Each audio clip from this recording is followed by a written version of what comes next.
is Adam Klein, Global Graduate Director, Faculty Member at New Ventures West. This is episode 7 of our podcast, Stepping In, a podcast where we delve into how integral coaching can address some of the most pressing issues we face as individuals, as communities, and as stewards of our planet. In this episode, we pick up the study of systems again, this time looking at how we can be more effective in them by understanding the nature of the system itself. In this episode, I was joined by faculty member Julie Engel. Like all of our guests, there are so many things to say about Julie. She's a certified Hakomi therapist, has a PhD from Boston College, and is a student of the Diamond Approach. More about her and some of her writing on our website. Welcome, Julie. I'm really grateful that we're able to sit down and talk today. Me too. And I know in talking about, this episode and kind of the theme of it, one of the things that we talked about as sort of a place to start at least was the idea of how we all live inside of complex systems. Mm-hmm. And in the living inside of them, that, the way I would say it is there's a couple orientations we can have.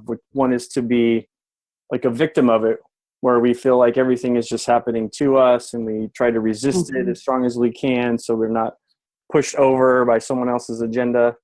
And then maybe another way of orienting around living in a complex system of acknowledging that this is what it is and how can I respond in a helpful way, in a creative way, sort of to create as much as possible the outcome that I'm looking to create in this. Mm-hmm. So I'd just love to hear you speak a little bit more about this and, see where our conversation goes. Yeah. So maybe I can start by talking a little bit about the character. When I say complex systems, what I'm referring to. Yeah, that would be great. And I can say, and this might be a great resource for people, is the person whose work I have looked to mostly for my current understanding of this is a guy named David Snowden, who has a consultancy called Cognitive Edge. But one of the things Snowden talks about is that there are different you can make distinctions about different systems. And it's important because the way of functioning in response to each kind of system is quite different. So just to do a quick go around, one would be the simplest is what he would call an obvious system. And in an obvious system, there is clear cause and effect. Like you do X and then Y happens. You put the quarter in, I don't even know if you do this anymore, but used to put the quarter or the change into the soda machine and it would go clunk, clunk, clunk, and a soda would come out if things were working well. And so you can understand the causes and effects. So that would be simple. The second kind of ordered. Before you move on to the second one, what strikes me is, so you use some like really, simple examples to illustrate the simple system. And I know you're going to speak about a couple more, but how I think we can get caught in the trap of thinking of life as a simple system. Like The example that comes to my mind is like, if I go to the right schools and do the right thing and get the right grades, then in a simple system, I'm going to get the right job. And turns out that's not always true. Right. And we resent it. Or here's another one. I will never forget when Obama was doing a speech and he was trying to explain all of the forces at play that determine the price of gas. But mostly the way people respond is gas prices are higher, lower them, damn it. Right. That would be, there's a problem, fix it. Exactly. And that there is a clear and obvious way to fix it, that if we fix it will cause the result we want and expect. And so when that doesn't happen, it can be frustrating and we can be resentful or even despairing, right? Exactly. And then I would say, if we're talking about, since the context for this is organizations, what David Snowden would say is there are very few things that actually in an organization ought to reside in the obvious domain, and that there's a tendency to want to push things there. So the second kind of what he calls ordered system is what he calls a complicated system. And a complicated system is one in which there are clear causes and effects, but there are enough of them that you need to have some kind of expertise to understand them and to propose solutions. And that what he would say is that, just going back to obvious systems, in obvious systems, he talks about what he says, there is best practice. Like if this happens, then you do that. In complicated systems, he says, we have good practice, which means there are enough causal factors at play that depending on the context, there may be some range of solutions that are useful. And so, but the solutions are not necessarily obvious on the face of it. So here's an example for me, is that if I think about a car mechanic, that a car, an automobile, you could say is a closed system. And so I don't have the expertise. I know that my car brakes. I know that I hear certain sounds. I know that the light comes on the dashboard. And I bring it to the mechanic who, thank God, knows all of the moving parts and how they work together and can give me his or her best perspective on what I need to fix, including what do I really need to fix now and what can I wait a little bit about. So that would be for me, or, it's like any domain where there's some expertise needed. Yep. So let me talk a little bit about complex systems. Yeah. So when David Snowden talks about complex systems, what he's saying is both the obvious and complicated systems are what he calls ordered systems, meaning you can track causes and effects, even though they can get quite sophisticated. What he says is when you move into complex systems, you enter into disordered systems.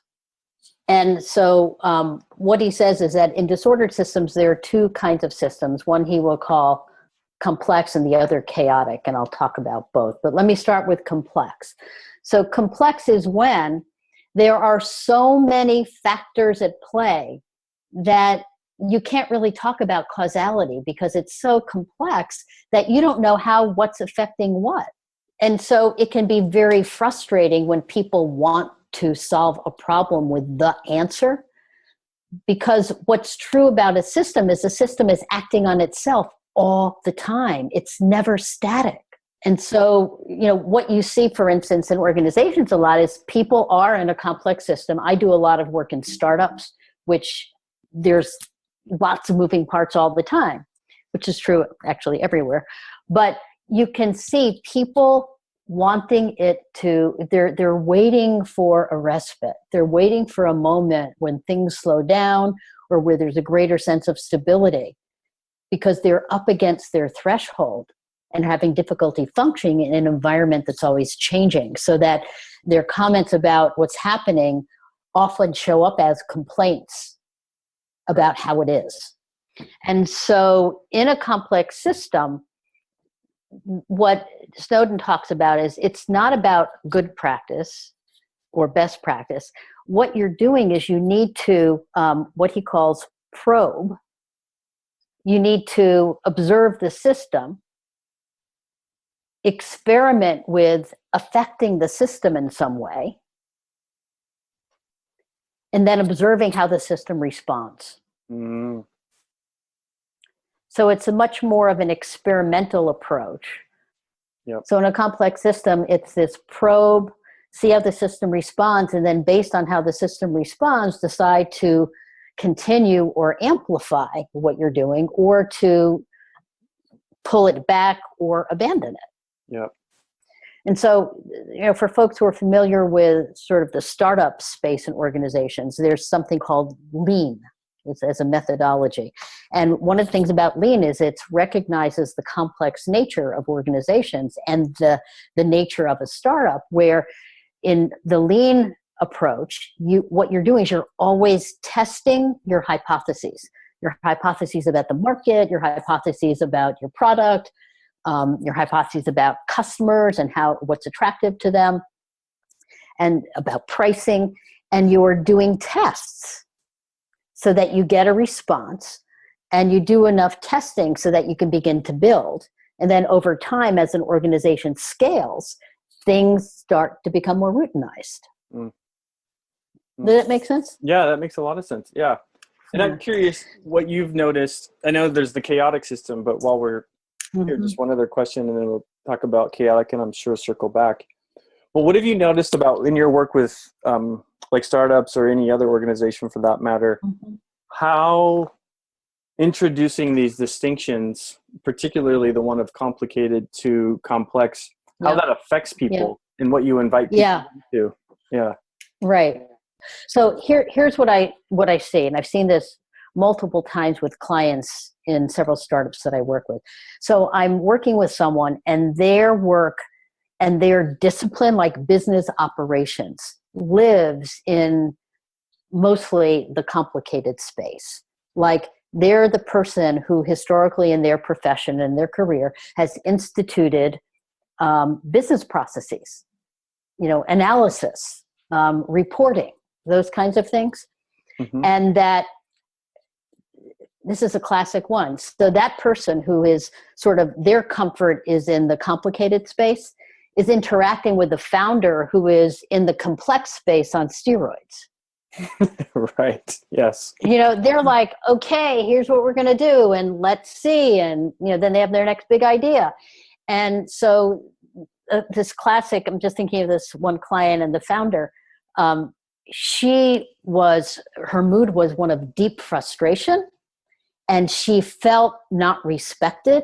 Like she began to question her value. She began to feel like she wasn't seen. And she was actually taking it really personally. And when I introduced her to these distinctions, she could see, oh, I get it. So in organizations, there's all of these, and my discipline lives here. So the frustration I'm feeling, sure, I could take it personally, but it's really got to do with this clash of people who are living in these different spaces. And so it helped her in coaching language. She became a different kind of observer. It was a distinction that allowed her to understand what was happening, so that when she felt it personally, she actually could begin to remind herself that it actually wasn't personal, or at least not so personal, because she had a lot of pride in her work and in her profession, Yeah.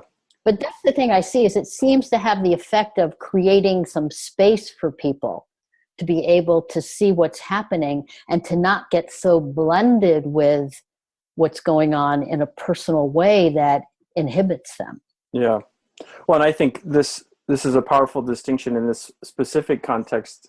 And I also think it speaks to the power of, like, when you invite a distinction that really lands in a client's world, the power that it can have, giving them just that much distance to where they can observe a little bit differently and, have an effect on their mood, how they're relating to what's happening. And it can be really profound. Yeah. Right.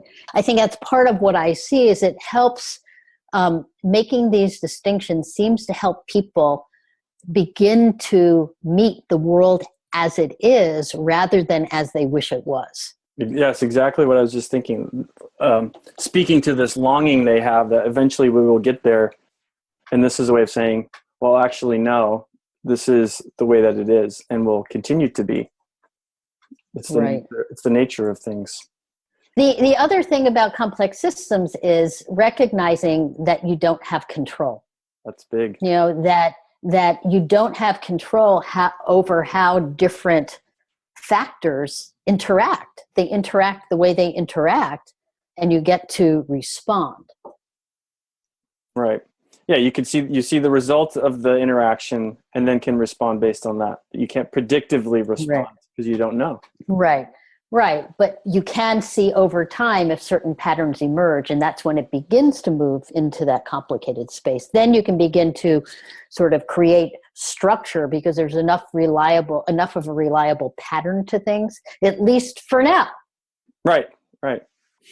So what else happens for people as you introduce these distinctions in terms of responses that you've seen, shifts in mood? I'm just curious what else you've noticed there. Right. Well, for some people, it's like, really? It's like, oh man, I don't like it. Right. But then you can have a very grown-up conversation about, okay, I get you don't like it. And this is, at least in your organization, sort of the way it is. So, where are you about sort of approaching the way it is, or recognizing this is just not the context you want to be in. Yeah. So there's that. Other people are, some people, by the way, there are people who love this. I mean, they live and thrive in the complex space. Right. So this is not, it's not the case for everybody that it's like, it's fraught. It's not. Some people, like I would say, this founder, there are other people who are really quite creative. And indeed, as things become complicated, they start to feel constrained. Yeah. Because that's actually one of the dynamics that would happen between my client and the founder. She would start to introduce structure and he would start to feel constrained. And that's when she would start to feel pushed out, So, there are people who there are people who prefer, their preferences, the complexity space, and they're very creative and thrive on experimentation. And then when things can be routinized or structured or made into a process, they're no longer, it loses interest for them because they thrive on the dynamism. Yeah, I raised my hand for that system. The preference being for the complex and and the recognition of the multiple systems and appreciating the complicated and having things move to complicated, and then the freedom that can come from that structure, even as complicated as it is. And so how these things live harmoniously with each other, and to see that is such a beautiful thing. And then to see how we all have our preferences. Yes. And you can also, work on your skills, but then the beautiful part of working on teams where we don't all have to have the same preferences to make things work. Right. Exactly. What you were saying for me about how these work together in an integral way is important, because I think about my own coaching practice. And I think the part that I thrive on is put me in a room with a client or put me in front of the room and I'm fearless about whatever shows itself. I'm with it. Right. I'm not trying to give my client a solution or a whatever. I'm up for whatever's emerging and responding to that. And certainly, like seeing clients in startups, I see certain patterns. But my weaker point is in the space of the complicated around structure and, back end structures that can be in the complicated space around invoicing and scheduling and reporting and those kinds of things. Yeah. And I'm grateful to the people who assist me, who have skill and a preference for that space, because it's exactly what you said. It frees me up to be able to do the work that is most compelling for me. But I ignore the back end at my own peril. Exactly. Right. It's like the cash flow doesn't happen unless the invoices go out. Yes. Right? Yes. This is all connected here. Right. So maybe I should talk a little bit about the chaotic. Yeah. It's easier. That's a sort of a quicker one, which is, so chaotic is something happens and you don't know what kind of system you're in.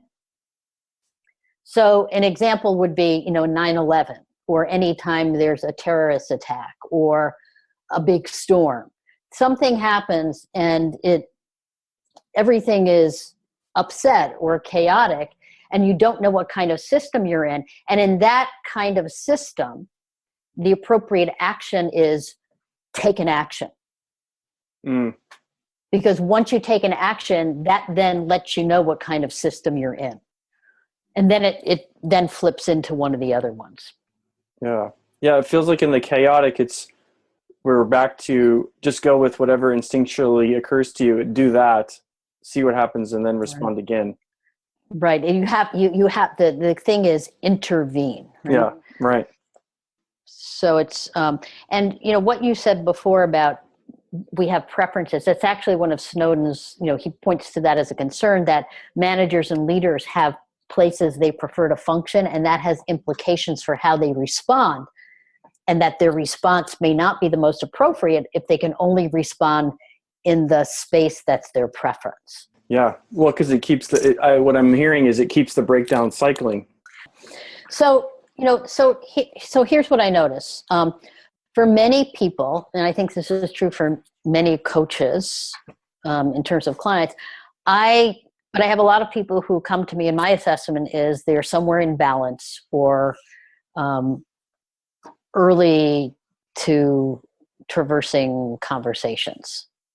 As a side note for our listeners, what she's speaking about are this is the 10 ways, which is a developmental model used in integral. Oh, great.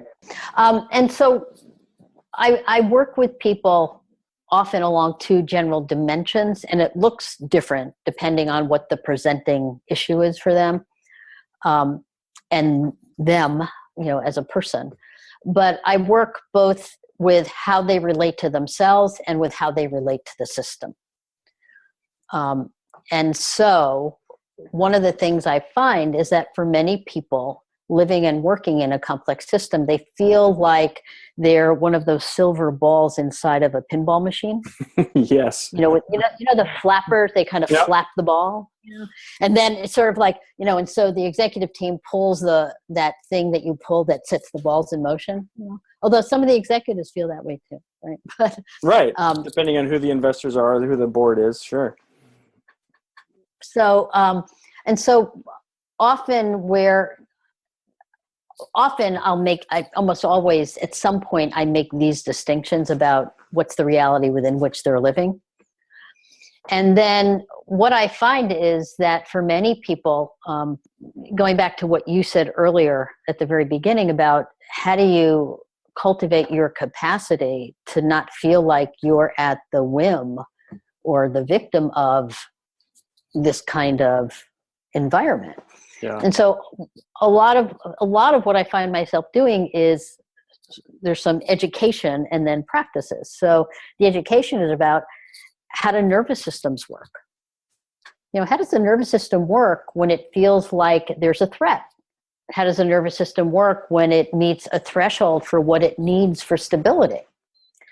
And so part of what I like to do, and I draw on the work of Daniel Siegel and the work of David Rock for this, is having people see that the nervous system, their nervous system is the kind of nervous system that mammals have.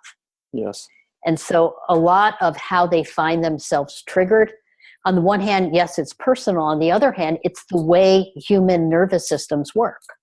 Yep. That when we perceive a threat, and the perception of threat happens unconsciously. It's not like we see something and we say, oh, that's a threat. The nervous system reacts to something, and then we sort of catch up to whatever it is by being able to name it. Right.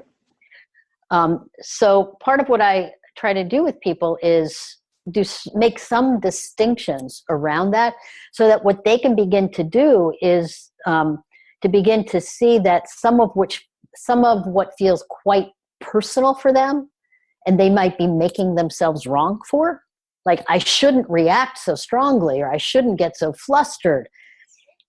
For many people, it's like, well, but wait, your nervous system is doing what a human nervous system does. That's right. Under threat. And here, David Rock's SCARF model is a great, easily accessible piece for people.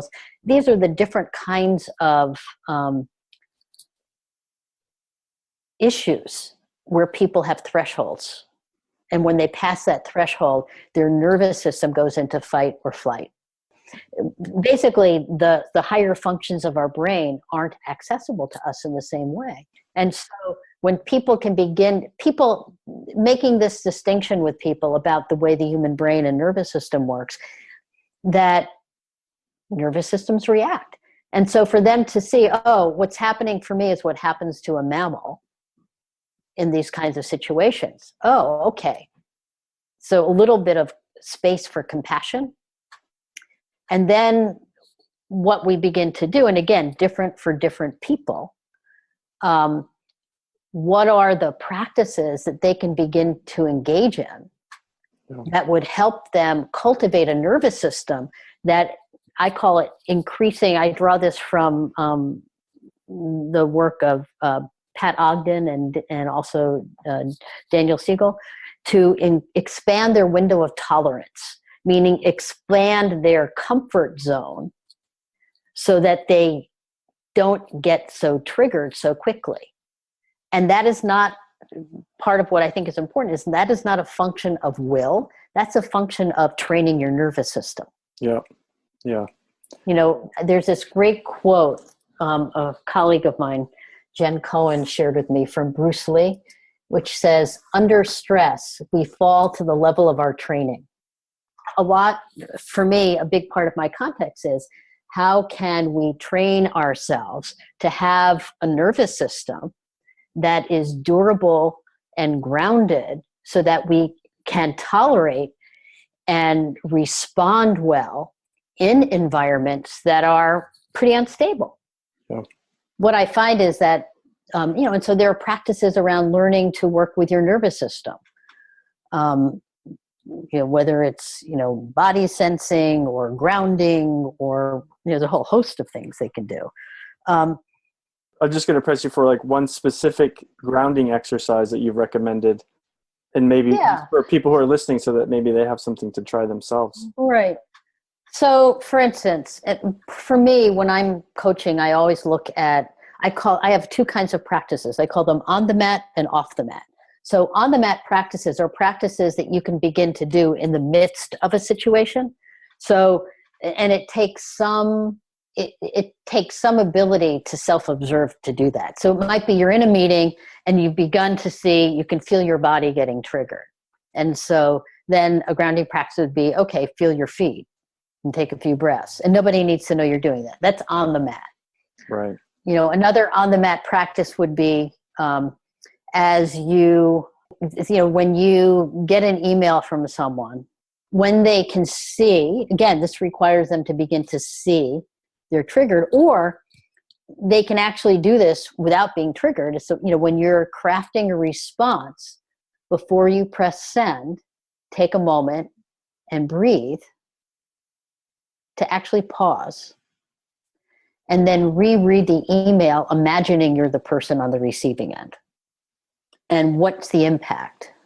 What impact do you imagine? So it's helping them move into a more reflective space. Or so those are kind of on the mat. Yep. Or a practice when people are beginning a meeting. People in meetings, for many, meetings for most people are an opportunity to not get work done. I mean, not an opportunity, but it's they complain about them because they don't think work gets done in most meetings, right? Right. There's sort of talk happens and then you go back to work. In fact, meetings get in the way of work. And so a practice that I've given many, many clients is, as you're beginning a meeting, don't just state the agenda. Share with the group, here's our intended outcomes for this meeting, or here's what I'd like us to accomplish, or here's what I'd like what I'd like to have happen by the end of this meeting. So that you're not just telling people what we're going to talk about. The agenda becomes the vehicle for accomplishing the outcomes. Right. And so it has the effect of creating a sense of, again, it's a sense of intentionality versus just talking. So those are all on the mat practices that you're practicing in the middle of the action. But then there are these other practices that I call off the mat.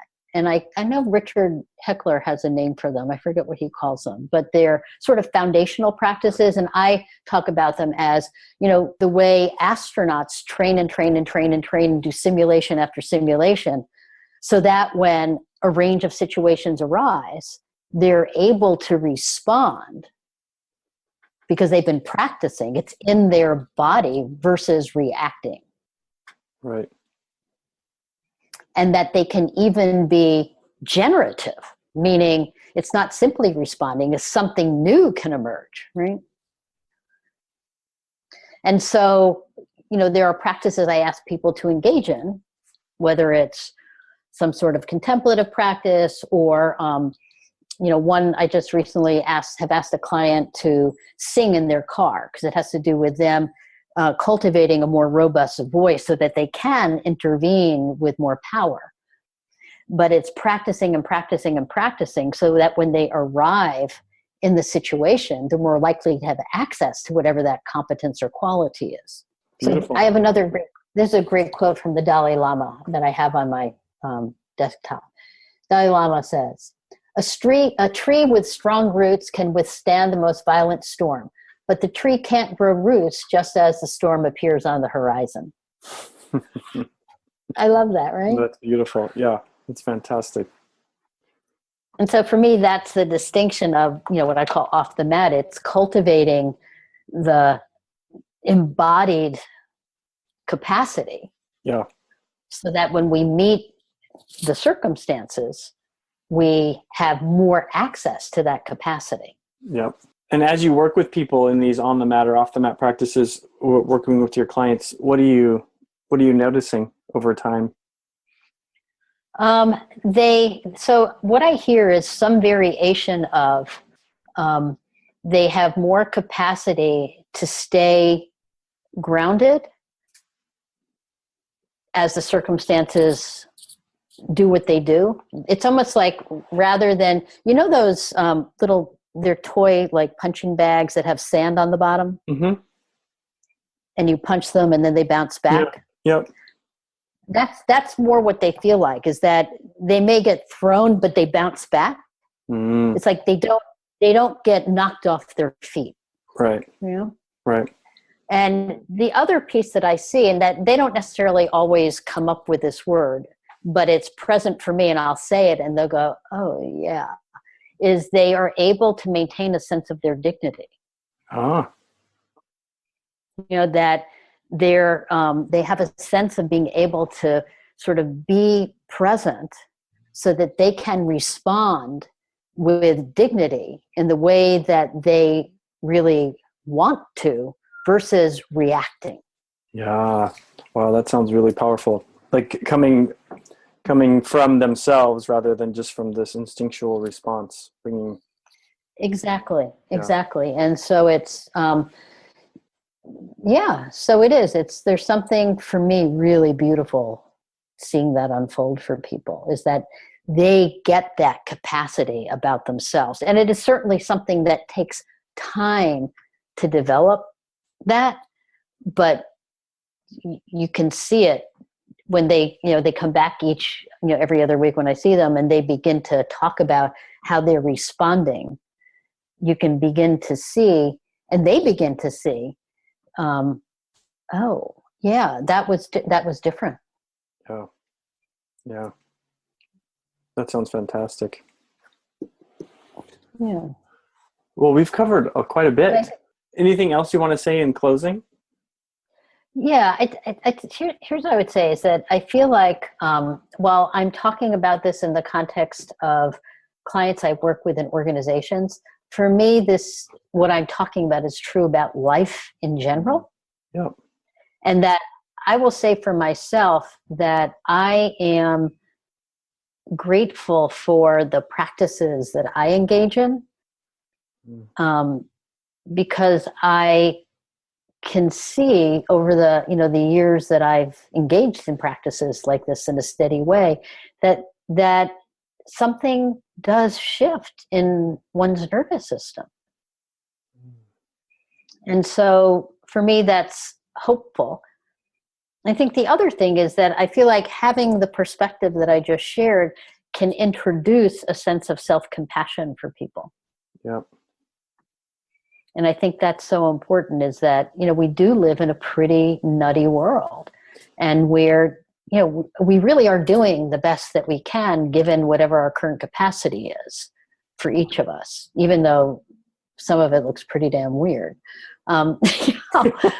Right. But, if we can sort of see that we are human beings, and human beings, our systems tend to function in a certain way, and that we can have some compassion, and then maybe dedicate ourselves to working with ourselves so that we can live with the kind of dignity we yearn for.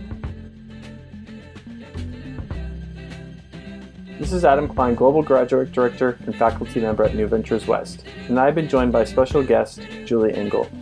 This has been another episode of the podcast Stepping In. Please spread the news by sharing this podcast in social media, and let us know what you think by emailing us at steppingin@newventureswest.com. Until next time, take care.